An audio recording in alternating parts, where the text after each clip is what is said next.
Ga kaɗan daga cikin nasarori wanda ƙasar Iran ta yi a kan ƙasar Isra'ila. Wannan da kuke gani a bayana hoton nan wuta ce wacce lokacin da aka harbo ɗaya daga cikin jirage na ƙasar Isra'ila wanda suka kai hari ƙasar Iran kenan ya kama da wuta ya ƙone kurmus.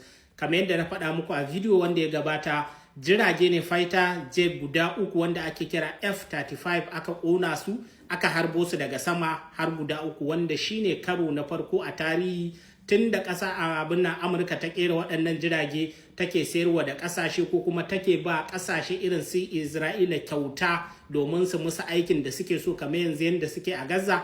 So an yi nasara harbo shi a karo na farko a tarihi. Ɗaya daga cikin pilot watan matuƙa jirgin tana hannu mace ce, sauran kuma an hallaka su sannan an ƙona jiragen gaba ɗaya kamar yadda kuke gani an harbo su daga sama. Zan ɗora muku hoto ku ga lokacin da aka harbo jirgin da kuma ita kanta lokacin da ta fito daga jirgin ta ejectin, ma'ana idan aka harbi jirgi in suna da hali kenan suna iya ficewa ta lema nan take za su fita daga cikin jirgin kafin ya ƙone. To ta fita amma an kama ta tana hannu a matsayin fursunan yaƙi.